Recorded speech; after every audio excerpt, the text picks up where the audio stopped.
প্রিয় দর্শক শ্রোতা, আসসালামু আলাইকুম এবং অপরন্ত শুভকামনা সবার জন্যে। যুক্তরাষ্ট্রের প্রেসিডেন্ট ডোনাল্ড ট্রাম্প সাইকিয়াট্রিক ইভ্যালুয়েশনের আওতায় যাচ্ছেন বলে শোনা যাচ্ছে।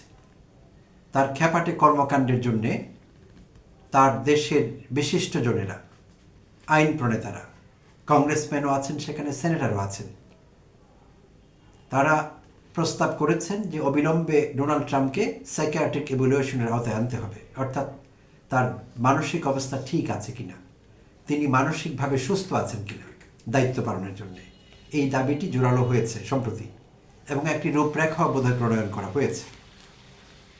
তো এইটি যে কারো ক্ষেত্রেই ঘটতে পারে। কারো মানসিক ভারসাম্য নষ্ট হয়েছে যদি এমনটি ধারণা করা যায়, এবং বিশেষভাবে তিনি যদি কোনো গুরুত্বপূর্ণ ব্যক্তি হন, তাহলে সাইকিয়াট্রিক ইভ্যালুয়েশন কিন্তু খুব জরুরি হয়ে পড়ে। তো এই কথা কেন বলছি, আমাদের দেশে বেসিকলি তিনি একজন চিকিৎসক, একজন আতেল আছেন, তিনি by education he is a physician, লেখাপড়ার দিক থেকে তিনি একজন ডাক্তার। একসময় একটি ম্যাগাজিন অনুষ্ঠান করতেন, শুভেচ্ছা, আর বিতার্কিক হিসেবেও নাম কামিয়েছেন। তিনি নিজেও বিভিন্ন জায়গায় বলে বেড়ান কত শত কত হাজার ছাত্র তরুণকে তিনি বিতর্ক শিখিয়েছেন, অর্থাৎ খুব লজিক্যাল মানুষ বলে দাবি করেন নিজেকে। প্রিয় দর্শক শ্রোতা, নিশ্চয়ই ইতিমধ্যে আপনারা বুঝে ফেলেছেন আমি কাকে নিয়ে কথা বলতে চাইছি। থাম্বনেইলে তার ছবিও দেয়া আছে। ইদানিং তাকে মিডিয়া ব্যক্তিত্ব বলে পরিচয় করিয়ে দেওয়া হচ্ছে সব জায়গায়। তো সেই মিডিয়া ব্যক্তিত্ব আব্দুল নূর তুষার, তার সম্পর্কে আপনাদের একটি দুঃসংবাদ দেব। সেটি হলো, সম্প্রতি তিনি মানসিক ভারসাম্য হারিয়ে ফেলেছেন। তাই আমি জোর দাবি জানাচ্ছি সংশ্লিষ্ট সব মহলের কাছে অতি দ্রুত তার একটি সাইকিয়াট্রিক ইভ্যালুয়েশনের ব্যবস্থা করা হোক, এবং তার মাধ্যমে বেরিয়ে আসবে তিনি আসলেই সুস্থ আছেন কিনা। কারণ তার মতো একজন মানুষের সুস্থ থাকা খুব জরুরি। যদিও তিনি এখন ডাক্তারি করেন না, তো সেদিক থেকে ঝুঁকি নেই। তিনি মানসিক ভারসাম্য হারিয়ে ফেললেও রোগী মারবার সুযোগ নেই, কারণ রোগী তিনি দেখেন না। যাই হোক, তো কেন আমি এই কথা বলছি, নিশ্চয়ই আপনারা লক্ষ্য করেছেন অন্তর্বর্তীকালীন সরকার যবে থেকে ক্ষমতা গ্রহণ করেছে, ঠিক তখন থেকে তার গায়ে চুলকানি শুরু হয়েছে। তিনি এক্সট্রিমলি অ্যালার্জিক হয়ে পড়েছেন। অন্তর্বর্তীকালীন সরকারকে একটি দিনের জন্য, একটি ক্ষণের জন্য বরদাস্ত করতে পারেননি। বিশেষভাবে অন্তর্বর্তীকালীন সরকারের প্রধান উপদেষ্টা অধ্যাপক ডক্টর মোহাম্মদ ইউনূসের ব্যাপারে তার বিশাল অ্যালার্জি রয়েছে। তার গায়ে চুলকানি শুরু হয়ে যায় অধ্যাপক ইউনূসের নাম শুনলে, তার ছবি দেখলে। সেই প্রমাণ কিন্তু তিনি গত 20-21 মাসে দিয়ে ফেলেছেন। আমার এই ছোট্ট চ্যানেল থেকে তাকে নিয়ে আমি একাধিক এপিসোড করেছি, কারণ অধ্যাপক ইউনূসকে নিয়ে তার অযৌক্তিক, ইলজিক্যাল কথাবার্তাগুলো, যেখানে কোনো লজিক নেই। যদিও তিনি বিতার্কিক পরিচয়ে খুব স্বাচ্ছন্দ্য বোধ করেন এবং শত শত হাজার হাজার ছাত্রকে বিতর্ক শিখিয়েছেন, প্রায়শই প্রাউডলি বলেন। তো তাহলে আমরা যুক্তিসঙ্গত কারণেই তাকে একজন লজিক্যাল মানুষ বলে ধরে নিতে পারি। কিন্তু তিনি যে কথাবার্তা বলছেন, তার যে আচরণ, তাতে করে তার সব বক্তব্যে দেখা যাচ্ছে লজিক্যাল ফ্যালাসি আছে। প্রচুর ঝামেলা করছেন, সেখানে লজিকের ধার তিনি ধারেন না যখন তিনি কথা বলেন, বিশেষভাবে অধ্যাপক ইউনূস সম্পর্কে যখন কথা বলেন। তো প্রিয় দর্শক শ্রোতা, অধ্যাপক ইউনূস দায়িত্ব ছেড়েছেন 2 মাস হয়ে গেল, একেবারে ঠিক 2 মাস। তো এখন বিএনপি সরকার ক্ষমতায় আছে, তারেক রহমানের সরকার। তো অধ্যাপক ইউনূসকে নিয়ে এখনো কথা হচ্ছে। তার উপদেষ্টাদের কারো কারো বিরুদ্ধে দুর্নীতির অভিযোগ আসছে, অনিয়মের অভিযোগ আসছে, এমনকি তার বিরুদ্ধেও কোনো কোনো মহল থেকে অভিযোগ করা হয়েছে। দুর্নীতি দমন কমিশনও কেউ কেউ আবেদন করেছেন যে অধ্যাপক ইউনূস ব্যক্তিগতভাবে কোনো দুর্নীতি করেছেন কিনা সেটি যাচাই বাছাই করা হোক, তদন্ত করা হোক। আর এই দাবিগুলো অযৌক্তিক না হতে পারে। আর এমন দাবি করবার দুদকের কাছে কিংবা অন্য কোনো মাধ্যমে আদালতে যাবার অধিকার কিন্তু সবার আছে। কেউ যদি মনে করেন এই দেশের নাগরিক হিসেবে যে অধ্যাপক ইউনূস অনিয়ম করেছেন, ব্যক্তিগত দুর্নীতি করেছেন, তার উপদেষ্টারা কেউ সেটি করেছে, তাহলে তাদের বিচার তদন্ত যাওয়ার অধিকার কিন্তু প্রত্যেকটি মানুষের আছে, এবং সেই অধিকারকে আমি ব্যক্তিগতভাবে শ্রদ্ধা জানাই। অর্থাৎ একটি প্রপার চ্যানেলে যেতে হবে।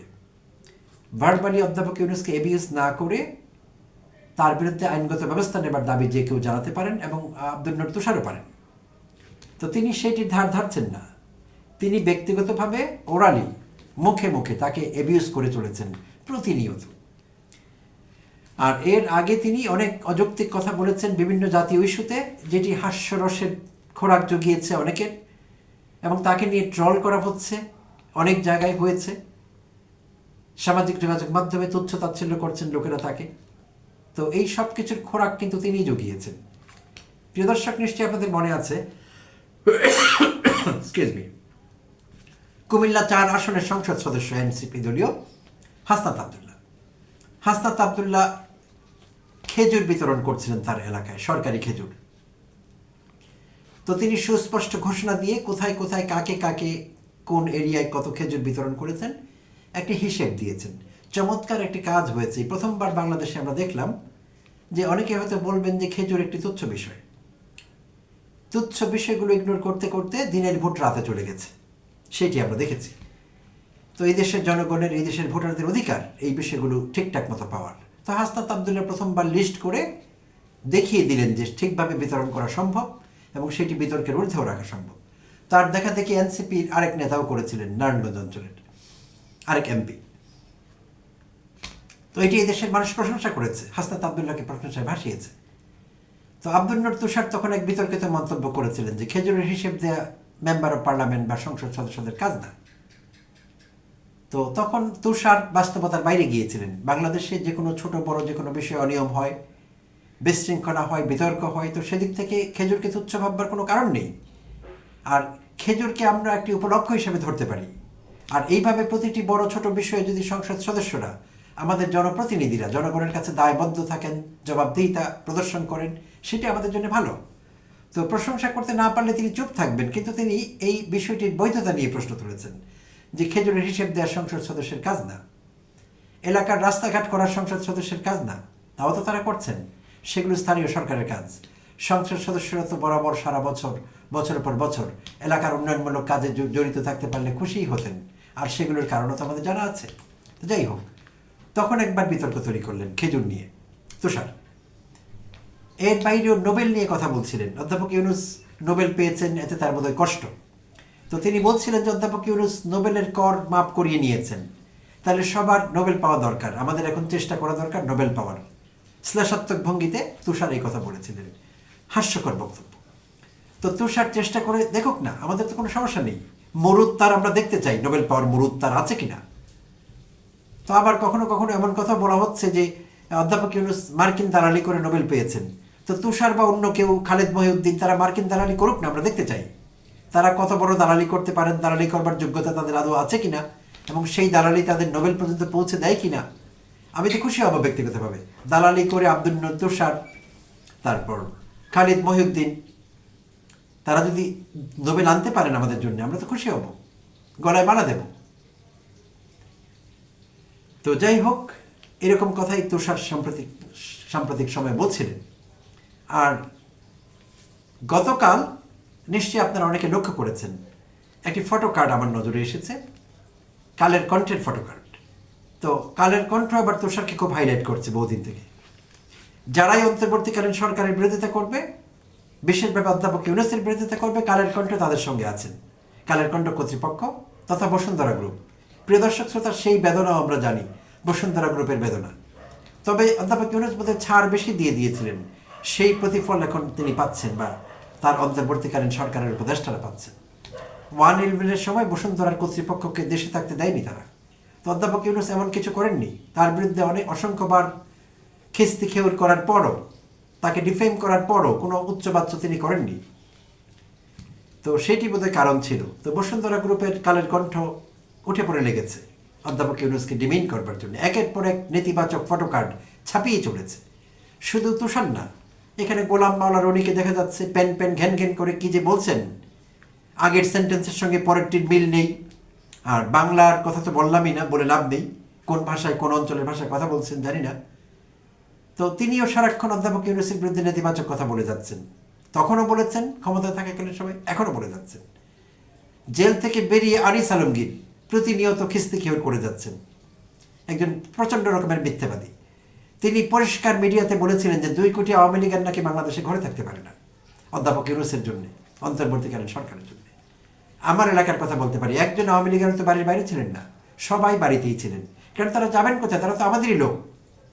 অধ্যাপক ইউনূসের সরকার তো হাসিনার সরকার ছিল না, যেটি বিএনপি ভুগেছে। বিএনপি জামায়াতের লোকেরা, বিশেষভাবে বিএনপির লোকেরা ঘর বাড়িতে কেউ থাকতে পারেননি হাসিনার পুরো আমলটায়। তো অধ্যাপক ইউনূস এমন কাউকে করেননি। খুব বড় রকমের অনিয়ম না করলে, খুন খারাপি এইসব অনিয়ম অত্যাচারের সঙ্গে জড়িত না থাকলে আওয়ামী লীগদের কাউকে বাড়ি ছাড়তে হয়নি। তারা যার যার এলাকায় থেকেছেন। আমরা তো এই দেশেরই মানুষ। আনিস আলমগীর একা না, হি ইজ আ বিগ লায়ার। প্রতিনিয়ত আওয়ামী বয়ান তৈরি করেছেন, ডিক্লেয়ার করা আওয়ামী লায়ার, আওয়ামী দালাল। তো এই মিথ্যাচারের জন্যে তার হয়তো জেলে যেতে হয়েছে। তো জেল থেকে বেরিয়ে আবার এখন যা ইচ্ছে তাই বলছেন অধ্যাপক ইউনূসকে। তার মনোকষ্ট, তার বেদনা আমরা জানি। মঞ্জুরুল আলম পান্না একই কাহিনী করছেন, জেল থেকে বেরিয়ে যা ইচ্ছে তাই বলছেন। তো এখন তো বলাই যাবে, অধ্যাপক ইউনূস তাকে কখনো পাত্তাও দেননি, এদের কাউকে পাত্তা দেননি। আনিস আলমগীর ভিন্ন এক প্রেক্ষাপটে জেলে গিয়েছেন, ইউনূসকে গালি দেওয়ার জন্য না। ইউনূস মাথাও ঘামাননি কখনো, কারণ এইসব পোকামাকড়কে গুরুত্ব দেওয়ার সময় অধ্যাপক ইউনূসের কখনোই ছিল না।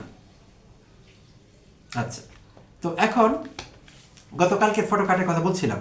সেই ফটো কার্ডে দেখা গেল আব্দুল নূর তুষার বলছেন তিনি অধ্যাপক ইউনূসের চাইতে বেশি কর দেন। তিনি অধ্যাপক ইউনূসের চাইতে গুরুত্বপূর্ণ ব্যক্তি, যেহেতু বড় করদাতা। তিনি কি বলেছিলেন একটু সরাসরি আপনাদের সঙ্গে শেয়ার করি তার বক্তব্য। আর এইসব কথা তিনি বলছিলেন কালের কণ্ঠ আয়োজিত বৈশাখী আড্ডায়। দুটো ফটো কার্ডের বক্তব্য আপনাদের সঙ্গে শেয়ার করব। তখন আপনারা বুঝতে পারবেন কেন আমি বলেছি যে আব্দুল নূর তুষার মানসিক ভারসাম্য হারিয়েছেন। তো তিনি সেখানে বলছেন এই কর প্রদান প্রসঙ্গে, আমি এখন একদম দ্ব্যর্থহীন কণ্ঠে বলতে পারি আজকে যদি করের ফাইল আমারটা আর তারটা, অর্থাৎ অধ্যাপক ইউনূসের করের ফাইল পাশাপাশি রাখে, আমি তার চেয়ে বাংলাদেশে বেশি কর দিয়েছি। তিনি কর দিতে চান না। তুষার বলছেন অধ্যাপক ইউনূস কর দিতে চান না। তার একটা বই আছে সোশ্যাল বিজনেস, সেখানে তিনি লিখেছেন সোশ্যাল ব্যবসা করলে কর দেব কেন। তিনি ভুলে গিয়েছেন সাধারণ মানুষ উন্নয়নে অংশ নেয় একমাত্র করে অংশ নিয়ে। এখানে তুষারের লজিক্যাল ফ্যালেসি আপনাদের ধরিয়ে দিব। দেশ কাঁপানো বিতার্কিক কি ছোট ছোট সিলি ভুল করেন এবং এখানে লজিক একদমই থাকে না তার বক্তব্যে। তিনি বলেছেন যে সোশ্যাল বিজনেস বইতে লিখেছেন তিনি সামাজিক ব্যবসা করলে কর দেব কেন। হ্যাঁ, আমি জানি না তিনি খুব ব্যস্ত থাকেন, তো সামাজিক ব্যবসা কি জিনিস তার জানবার সময় আছে কিনা, সুযোগ কখনো হয়েছে কিনা।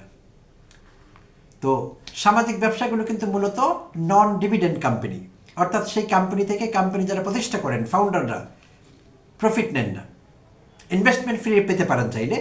অধ্যাপক ইউনূস কিন্তু সেটিও নিচ্ছেন না।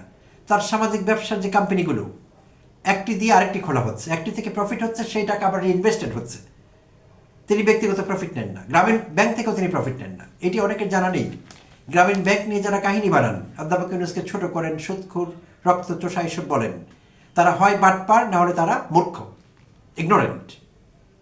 অধ্যাপক ইউনূস গ্রামীণ ব্যাংকের কোনো প্রফিট নেন না। গ্রামীণ ব্যাংকের শেয়ার হোল্ডাররাই, অ্যাকাউন্ট হোল্ডাররাই গ্রামীণ ব্যাংকের প্রফিট নেন, দরিদ্র জনগোষ্ঠী এবং বেশিরভাগ নারী। তিনি নেন না ব্যক্তিগত কোনো প্রফিট।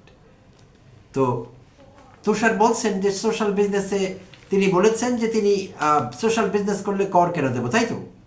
যেই বিজনেসে মানুষের উপকার হবে, সমাজের উপকার হবে, বিজনেস ওনার বা ফাউন্ডার প্রফিট নেবেন না, মানুষরা নেবেন, অন্য মানুষরা নেবেন। তো সেই বিজনেস তো জনস্বার্থে পরিচালিত হচ্ছে, তো সেটি তো করমুক্তই হওয়া উচিত। এতে দোষের কি আছে? তুষার কিভাবে এখানে দোষ খুঁজে পেলেন? আর তুষার বলছেন যে অধ্যাপক ইউনূস নাকি ভুলে গেছেন সাধারণ মানুষ উন্নয়নে অংশ নেয় একমাত্র করে অংশ নিয়ে। তো অধ্যাপক ইউনূস তো আমজনতা নন, তিনি গ্রামীণ ব্যাংকের প্রতিষ্ঠাতা, তিনি আর অসংখ্য সোশ্যাল বিজনেসের প্রতিষ্ঠাতা, তিনি নোবেল লরিয়েট। তিনি কেন সাধারণ মানুষ হতে যাবেন? তো এই হলো তার লজিক। আচ্ছা, প্রিয় দর্শক শ্রোতা, থাম্বনেইলে আমি আরেকটি ফটো কার্ড জুড়ে দিয়েছি, কালের কন্টেন্ট ফটো কার্ড। সর্বকালের অধ্যাপক ইউনূসকে নিয়ে যে অসভ্যতা এই তুষার করেছেন, অসভ্যতার পরাকাষ্ঠা তিনি দেখিয়েছেন। এই ফটো কার্ডে আপনারা সেই বক্তব্য দেখতে পাচ্ছেন, আমার থাম্বনেইলে কিন্তু আছে সেটি, আমি তাও একবার আপনাদের সঙ্গে শেয়ার করছি। সেখানে তিনি বলেছেন ডক্টর ইউনূস প্রমাণ করেছেন যে একজন অসভ্য লোকও নোবেল পুরস্কার পেতে পারে। অং সান সুচি বা বারাক ওবামার মতো তিনিও এই পুরস্কারের সুনাম নষ্ট করেছেন। প্রিয় দর্শক শ্রোতা, এইটুকু সমালোচনা করাই যায় যে ডক্টর ইউনূস নানা কারণে বিতর্কিত হয়েছেন, তাই তিনি তার নোবেলের সম্মান নষ্ট করেছেন। ঠিক আছে, কিন্তু এই কেমন বক্তব্য? তিনি বলছেন ডক্টর ইউনূস প্রমাণ করেছেন যে একজন অসভ্য লোক নোবেল পুরস্কার পেতে পারেন। আব্দুল নূর তুষারের ধৃষ্টতা সর্বকালের সীমা ছাড়িয়ে গেছে। এই লোকটি আগাগোড়া একজন বর্বর এবং অসভ্য লোক, এই দাবি আমরা করতেই পারি। অধ্যাপক ইউনূস সম্পর্কে তার এই বক্তব্য এই দাবি করতে আমাদের বাধ্য করছে। আমি চাইনি তার সম্পর্কে এসব কথা বলতে, বাট তিনি নিজেই যে অসভ্য সে কথা তিনি প্রমাণ করলেন, এবং তিনি অসুস্থ, আমি বলবো মানসিক ভারসাম্য হারিয়েছেন। অনতিবিলম্বে ডোনাল্ড ট্রাম্পের মতো তারও সাইকিয়াট্রিক ইভ্যালুয়েশন দরকার। এরপর তার চিকিৎসা ট্রিটমেন্ট প্ল্যান তারপর নিতে হবে, আগে তার ইভ্যালুয়েশন হতে হবে।